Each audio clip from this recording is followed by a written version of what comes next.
What? Oh my god, it's falling. Hey! Oh, if it's in the Ancient Chevalier and the Class 7 too.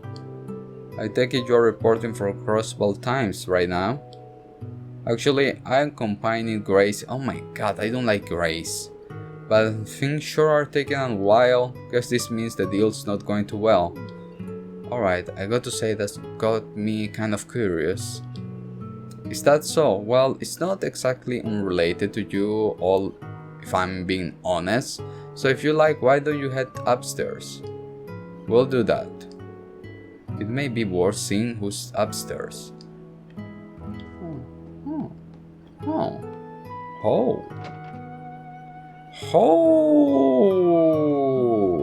Hi guys. Are you guys a quest or something? Oh, it's you guys. Instructor Thomas and the lady is stupid from Crossbell. Good to see you two again. Rin, Towa, it's been quite some time. It seems as you miss you in Erin, like ships passing in the night, aren't we? Yeah, Gaius and Rosine told us you've been there. So, who's your friend over here? I've seen you around, but I don't think that we have ever actually spoken. Those eyes, you must be blind. I had better make a formal introduction.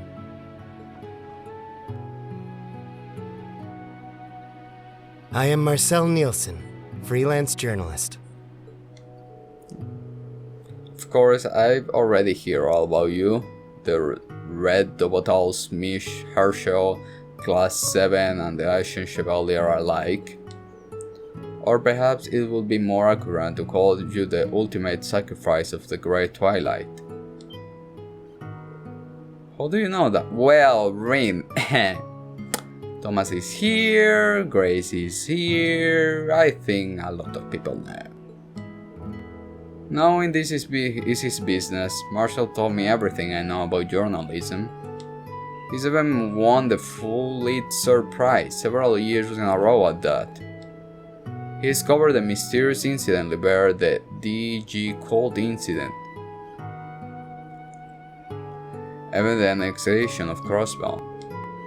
That's an impressive resume. He also knows about Guy.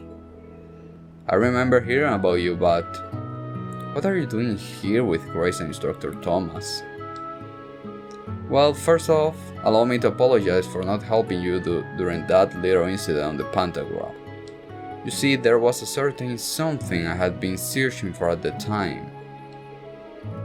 An artifact passed down through the Imperial family, the final Ah? You mean the sacred books you and Rin were deciphering? Between flame and earth, the wavering darkness began to spin the tale of the end. First the conflict of the great gods of the second pillar. Second the fusion... there are next. Second the fusion of earth and flame. Of the great gods of the second pillar. Second, the fusion of earth and flame. Third, the beginning of the 1,000-year city and the acceptance of the Graal. Fourth, the disappearance of the holy beast and the catastrophe of the whispering dragons. Fifth, oh my god, my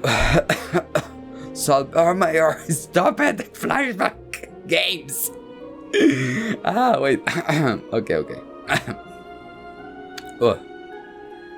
Fifth, the recapture of the capital and the Vermilion Curse. Sixth, the Lion's War and the sacrifice of the Holy Maiden.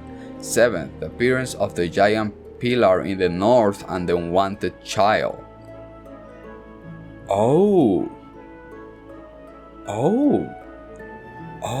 It happened at this... No. I must see the year. Interesting. Didn't know that they are kinda on the same moment per se. 8. The sacrifice of the village and the 100 Days campaign. 9th. The Great Blue Tree to the east and the appearance of the cursed castle. Kia! Thus, the 1,000-year-old wish was fulfilled. When the sacrifice is made and the ancient blood flows, the path to the Graal of Erebos should open. When the tainted holy beast is pierced by the blade of Ward's end and its blood fills the Graal, the great twilight should fall upon the land. So there's actually more to it than that? That's what His Majesty told me when I visit him at St. Ursula. What are you telling them to grace? There is an additional volume relating what will happen after the Great Twilight. Sadly, however, His Majesty never read it himself. It can't record even the future. Huh. That's artifact for you. They operate on a whole different kind of logic. All that stuff about the recluse cube back in Liber, whoosh, right over my head. Because you are poop.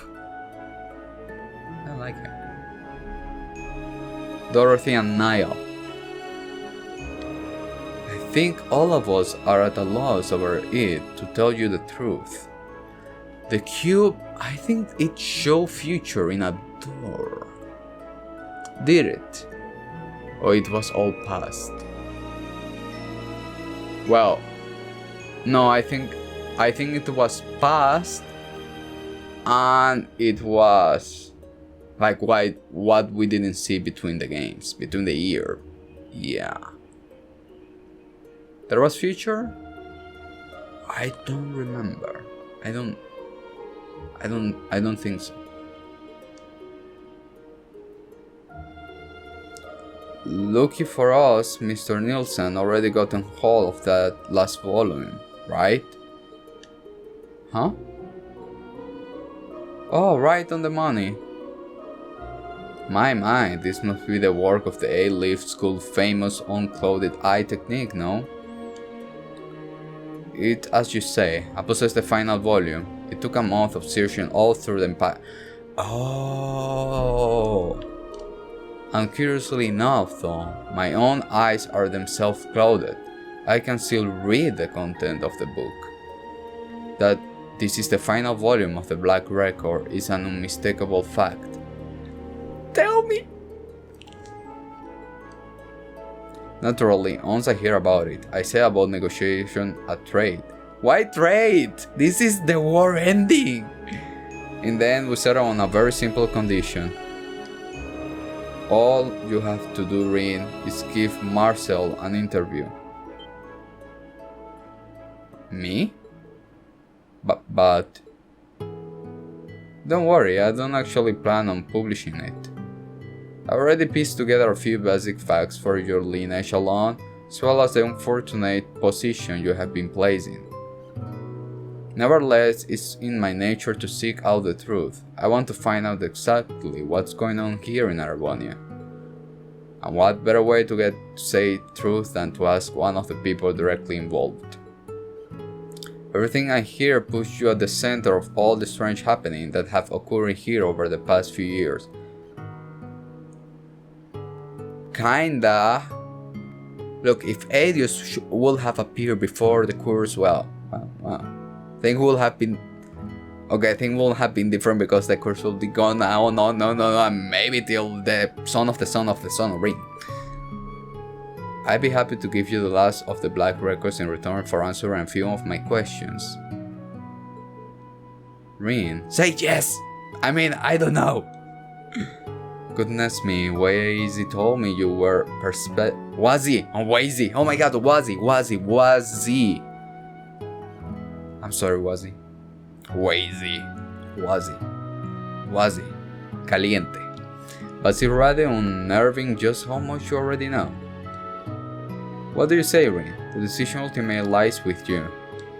The war is only 5 days away. This could help allay the situation, if only a little. I guess so. Yes? Alright, you can ask me anything you want. You have my thanks. I really appreciate this, Rin. Do you mind if I sit on the interview? No, go away, Grace. Niall. God damn it. She's kind of like literally listening everything. She's everywhere. She's looking at. Oh. No, like she's just there. I'm like, you smell bad. You smell so freaking bad. I won't be surprised if you're a bad person or something from somewhere. But you are just there watching. You are just there watching and you are just there watching. Niall and Dorothy are another story. They were there searching. Dorothy freaking helping with Phantom Thief. They will throw themselves in the middle of a final boss battle to help me. They will there help me. And get sorry, but Niall was like kinda like, you scratch my back, I scratch your back. Grace doesn't do anything. Maybe she did one thing. Does the ring interview? Okay. Do I answer? Or it's automatically?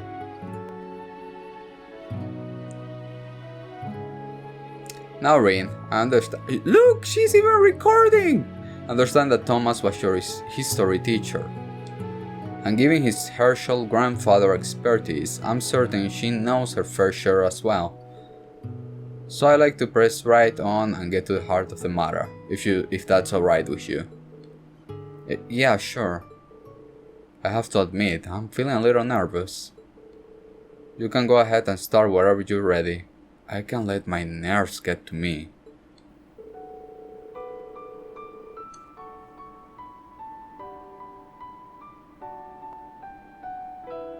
Isn't this the music that they put in one of the openings that I close my eyes? Let's begin with a quick synopsis then. As it stands, the Great Twilight phenomenon is currently enveloping the wall of the Empire.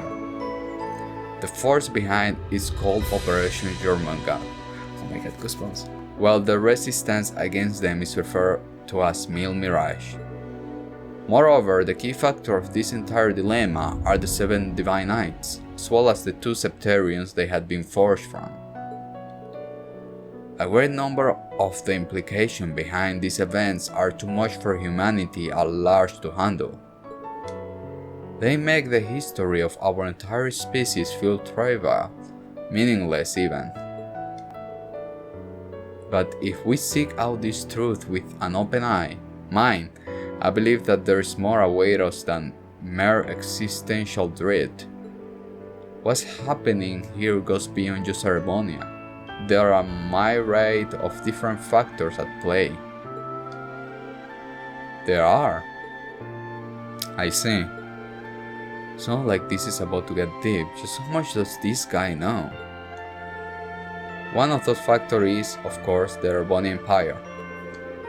Thanks in part to the Arnor family owning allegiance to neither the clans of Earth nor Fire, they quickly rose to prominence. Thus today Cerebonia stands as one of the oldest nation-states in Zemuria. With the help of the Septian Church, it quickly expanded both its territories and its influence. That spectacular growth was also what gave birth to the Empire's unique system of class, all of which culminated 250 years ago with the War of the Lions. There are plenty of intrigue rumors regarding what went on behind the scenes, but that's not quite what concerns us at the moment. What does concern us is what happened in the wake of the war, something that exerting an influence on the war even today. Do you know what it is I'm referring to, Rin? I think so.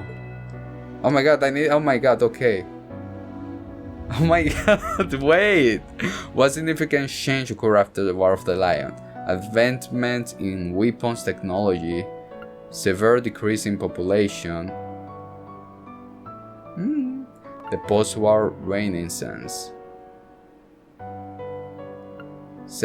I think it will be this. God damn it, I'm bad at this. Oh no, wait! If I roll. No, then my IP goes down! No! Okay. You mean racial post-war renaissance, right? A whole lot of innovation were introduced during that time, stuff people couldn't even dream of back in the dark ages. It helped make the country what it is today, making huge leaps forward in law, economics, and culture alike. The founding of Thor's military academy is a perfect example. That's right, because anyone can enroll regardless of class or nationality. It helped a lot of commoners get into the Imperial Army or obtain government posts. Thinking about it like this, you could also say it indirectly led to the formation of the noble and reformist factions, and even the Civil War itself 2 years back. Right, the noble faction would have never been so militant if those class distinctions haven't been so pronounced to begin with. That likely had repercussions beyond the army and the government as well. Very good, it seems we are more or less all on the same page. Let's move on to the factors at the work outside of Erebonia then. Damn it. Okay. Now I realize that's a rather broad description to use. So for our purpose, we'll narrow it down to Liber, Northumbria, Uri, Nord, and Crossbell. Calvard also bordered the countries, of course, but it really deserved to be in a category of its own. Because it got Septarians? Wherever the North Highlands count as part of the Empire is up for contentions. And Crossbell has been a contentious territory for hundreds of years. But these territories weren't under Erebonia rule when the Empire was first founded. Even so, their impact on imperial matters back then was by no means small. We have, for instance, the North Highlands, where the Imperial Prince made his travels, as well as Liber, where the massacre at Hamel sparked the 100 Days' War, and thus conflict between the nobles and reformists.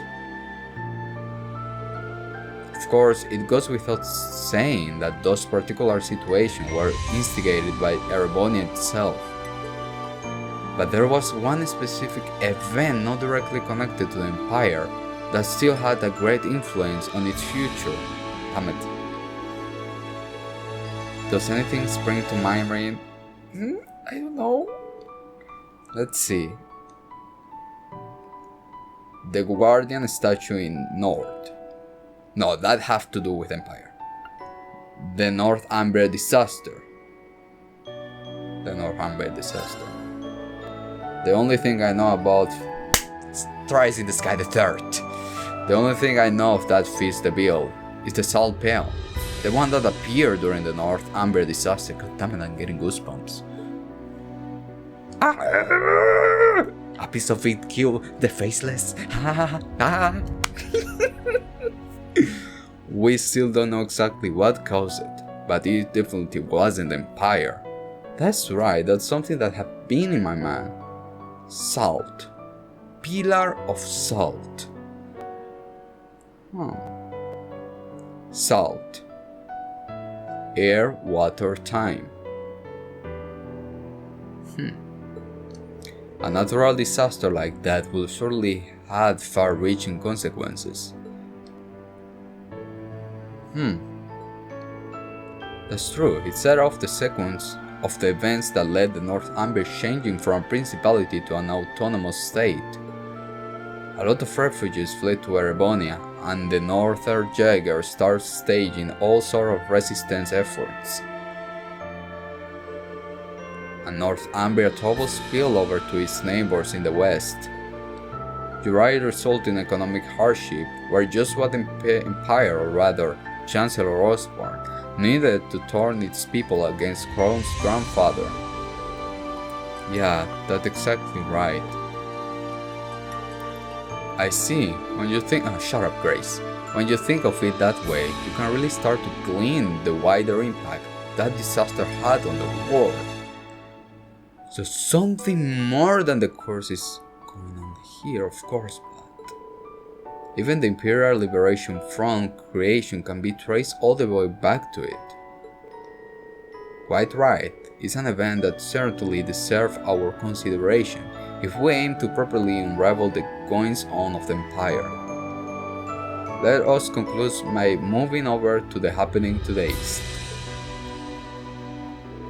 Damn it, the goosebumps! Again, to narrow things down, we specific east to mean Crossbell, now part of the Empire and the Republic of Calvard, where, again, to narrow things down, we'll specify east to mean Crossbell and Calvard. Okay. We may end up bringing other powers on the continent into discussion, but for now, let's focus on these two.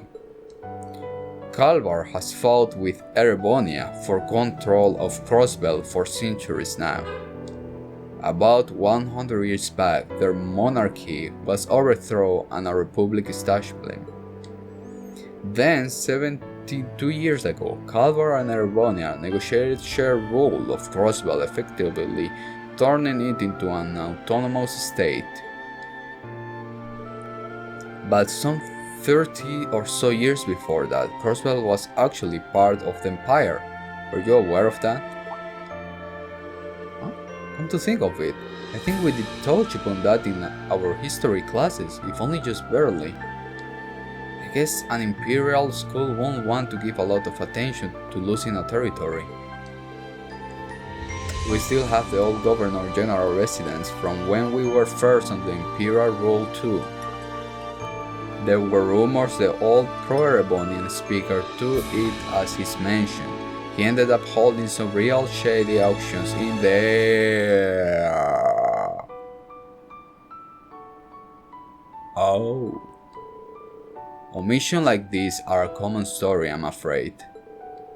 For the Empire, the shared justification represents a loss, a humiliation. Thus, they give it less and less prominence in their histories over time, in an attempt to cover it up and diminish its importance. I see. Yeah, that about explains it. Racial post-war renaissance spurred Calvard on to make a great number of societal changes, many of which led to them increasing their own sphere of influence, eventually resulting in the dispute over Crossbell. The tension between the two nations has festered through the generations, especially on the side of Erebonians. And the course is bringing all that animosity to the forefront. Calvard Revolution was a time of rapid change and upheaval. These things are never exactly simple, but there was one force that was instrumental in overthrowing the old social order. Damn it! What? How's your knowledge of international history, Rin? Do you know what it was? I don't remember! You tell me! Well, migration from the east, the Septian Church? Why you are here? What force helped overthrow the Calvard monarchy? Immigrants from the east. Nation states from the east.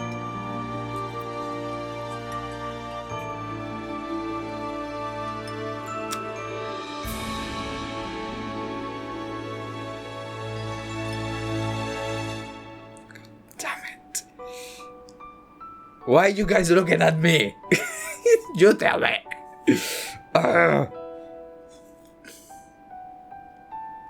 I'm getting a feeling that it was the Septian Church, or it was the immigrants, because Calvary is it got a lot of, Crossbell got a lot of Calvary influence. They even got the district that is Eastern style. Nation state from the east.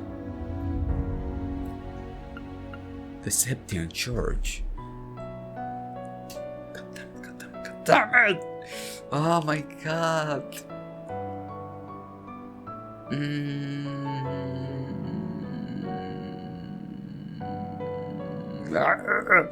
Let me think. I think it's immigrants. Like, why the Septian Church? They did immigrants. Must be immigrants. So they got a balance. No, it doesn't smell too much to Septian Church. A lot of people immigrate to Calvard around that time. They still do this day, in fact. Indeed, at the time, Calvard was verging on the brink of an economic collapse. It's said that the merchants moving in from the east gave the revolutionary forces enough financial aid to tip the scales in their favor. There are also rumors that Easter assassins were sent after major leaders on both sides. So that's how the flow of the people from the Eastern affect Calvard Revolution. That revolution led to Crossbell autonomous statehood, which in turn led to its struggle for independence and subsequent reannexation, leading further still to the intervention of Calvarian special forces just last year. I'm starting to see how it all connects to Operation Jurgmunar and Mil Mirage. Yeah, there's more behind the scenes dealing with to this than just Erebonia. This isn't really an interview, it is, Mr. Nielsen. It's more like a debriefing.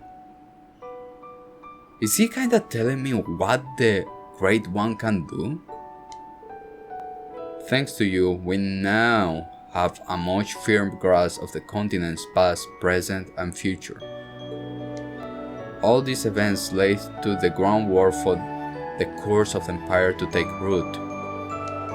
The way you put it, even my becoming a sacrifice for the Great Twilight sounded like it was inevitable.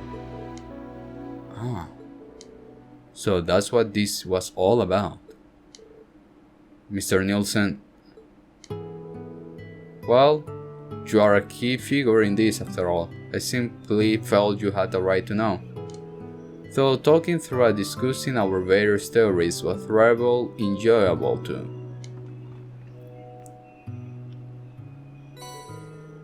Received the final volume of Black Record. Do I want to read it? Oh! It's relatively short compared to the others, so it shouldn't take you too long to decipher. In any case, you have my thanks for volunteering your time. Now, if you will excuse me, I must go off in search of my next story. Wait, you're leaving? How? Oh, I have arranged passage with one of the transports passing through from Oregon. They will take me as far as Milsand. I'm sure I can find myself a train from there. Oh wow, that's pretty thorough. Do you mind if we tag along? No! This is just too good. Oh my god. No, you don't, no, I'm watching her. Well, it looks like this is where we part ways. But I expect we'll meet again, perhaps with our leader present next time around.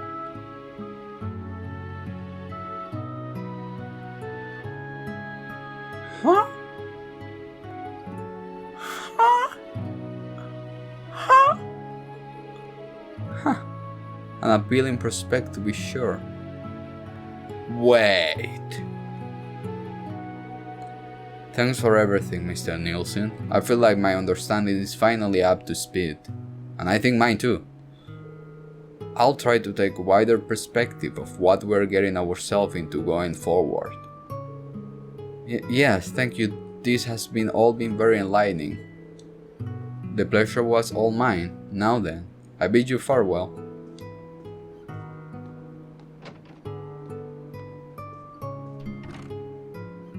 Thomas? Thomas, come on. Thomas. Oh, we're watching. Okay, it hasn't ended yet. Ah. No. Okay, Thomas. But who is Grace? What is Grace? Okay. Thanks so much, friend. I get right on translating the final volume. It'll take me a couple of days, but I'll try to get it done before you have to leave. I appreciate it. Will you be heading back to your Merc half then? Not yet. I need to go discuss something with Rosine. Plus our ship is still in need of some repairs. Take care, instructor. Hopefully we meet again sooner instead of later. Well, we did spend 2 years together at Thor's. That has to count for something, no? Now then, everyone. Until we meet again, take care in the meantime. The partitioner, the chores techniques are a total mystery even to us. Perhaps, but as long as the grandmother trusts him, that's good enough for me. That really was a loaded conversation, huh? Rin, will you say something? But everything we learned from it made it worthwhile, won't you say? Yeah, I definitely feel like I got my head together now. I won't let all this talk of prophecies and destiny hold me back. Wherever all the black records say will happen, I face it head on. That's the spirit, and remember, all of us will be right there by your side. Okay. We know Thomas' leader is the Pope. What they say, right? The Pope. I think they call it that way. Now, he's a Nielsen leader. Of course. On my mind, the first things won't be the leader of the new Chronicles or whatever. No. He has been an independent reporter going all around helping guy, helping to... I think he helped about the cult somehow to resolve it and helped guy to resolve stuff. And Thomas telling him like, next time we meet, maybe we'll be with our leaders, or we'll be with our leaders.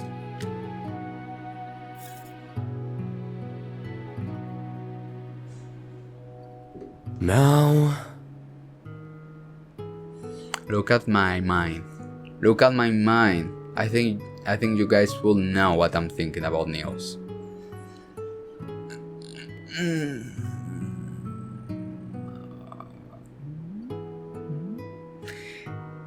Don't say anything. Don't say anything. Don't say anything. But at the time being, there's just one thingies peoples with leader.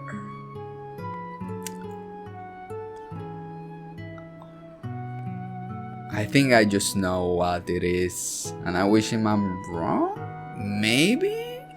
Maybe this is a way of telling me that. Okay. Yes. Got a feeling that's it. I even want to say it, but I don't want somebody to appear and maybe say, oh, you figured it out. But I think you guys can see that I figured it out if that's the case, which I'm wishing it's wrong, but I think I have gathered a lot of information about Niels that I can get to that conclusion. More this last phrase, and too much he knows, but more this last phrase. And Grace, I don't know what's freaking Grace. Like, what the hell is she? Like, another thing? I don't know. Yeah, all this connection to... So that makes me press attention to things. Okay. That everything is leading to the awakening of the Great One. Of this succeed right now, this is question for me, not for you to answer. Is that the power of the Great One in an indirect way? That because that they don't want the Great One to come, because the Great One can control the destiny of a lot of things? I need to see the dates. How the salt pillar appear after all? I still don't know. Don't tell me. I still don't know in concrete. I just know that it appeared. Why? Why did it appear? Now we know it appeared, and a lot of things happened to lead us to this point. As they say, it's not mere coincidence. Look, it's all Adia's fault. Her and her things. I don't know. Bad person, Adius. Bad person. So there is something big influencing to get to this point, to get to this situation. Because we should not forget about the desertification that is going on Calvard. We got this going on, but there is desertification going on Calvard, plus what they must deal with now, right now.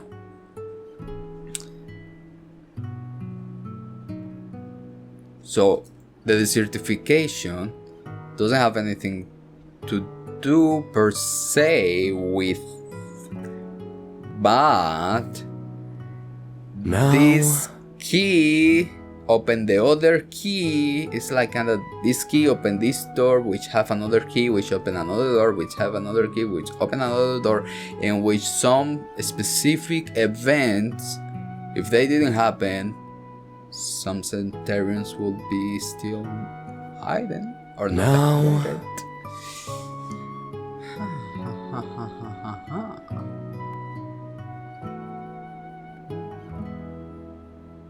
But they say at the same time, oh my god, it's gonna fall. Mirage on saltpeter. Saltpeter. Like, they say it at the same time.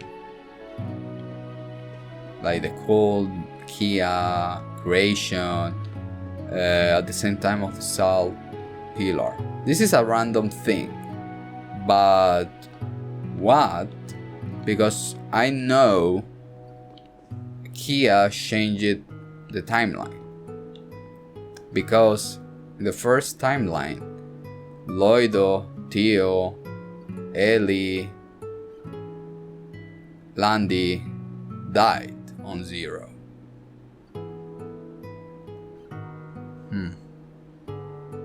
Because she got that power. She was having that power. Now she doesn't. I don't know how is this. Well, everything is related to something. So something is making the Septarians coming. Something want them out. Is the ancient Zemuria civilization doing?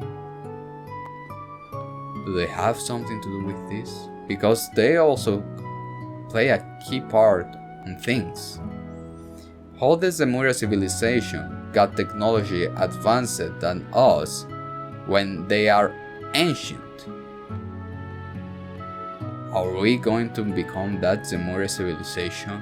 At the end of the day, we are the ancient Zemuria civilization? I don't think that's the thing, but that has all been in my mind, and don't tell me everything, but it's kind of like how an ancient civilization got more technology per se, like advanced technology than us. Like they're like, oh, the ancient civilization got this, the ancient civilization got that, and then they disappear or they were destroyed. And yeah, I mean, maybe even that was a key of something. Yeah, I'm in a state of thinking a lot, which I don't do, but Rain, you are Osborne. Yeah. Okay guys, thank you so much for watching, and see you next one. Hope you guys smile. I don't know. All the lights are passing by, and all my thoughts, they multiply. I see it flash before my eyes. I see the whole